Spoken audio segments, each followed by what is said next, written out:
ever since our kids were younger, I've loved reading nonfiction text to them. And I prefer reading nonfiction to them because I think that when they get older, actually, I don't think that, having experienced it now, I know that they will often avoid nonfiction stuff. But nonfiction can be so interesting that I want to kind of infuse them with it as much as I can. That's why when I teach in classes, I always bring a great nonfiction book with me that's good for elementary school ages and up. And that's where 100 Things to Know About Inventions is one of those great stealth books that you can pull from and make it work for grades 1 through 5. And even you middle school kids, if you think, I know everything there is to know about everything, you're going to learn something in this book. It's by Clive Gifford, with the illustrations by Yiffy Goo.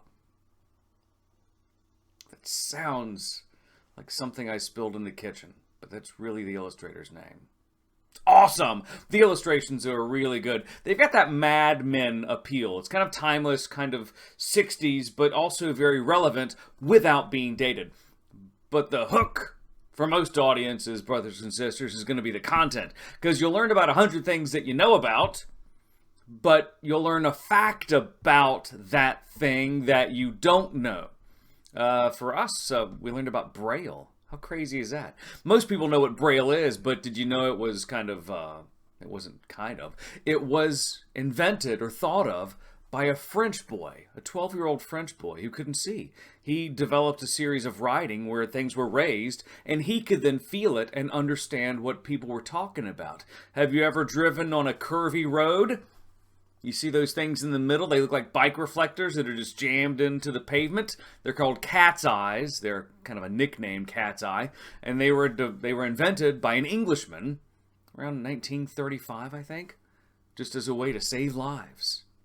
Fascinating stuff. The book is loaded with factoids like that. It's got about each page has about maybe a paragraph and a half of content that is really engaging. The way we use this book in classes is we'll say, okay, kids, give me a number between 2 and 85. And you pick a kid, they do one. You go to page 41 if they say 41, and you read them about the invention, the illustration, whatever. It's gorgeous. And it's really fun. The content's going to be such that fifth graders can read it easily by themselves.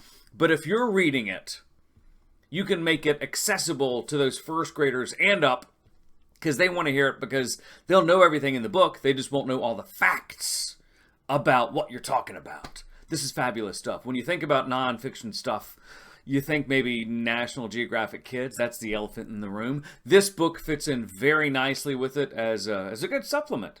It's great. Happy Yak, is that who it is? Yeah. Happy Yak Publishing. It's an imprint of Quarto Knows. They're the folks behind this, and it's utterly charming. Give it a chance, because those kids need all the nonfiction stem that you can possibly feed them when they're younger. And 100 Things to Know About Inventions is just the soft vehicle to get that done.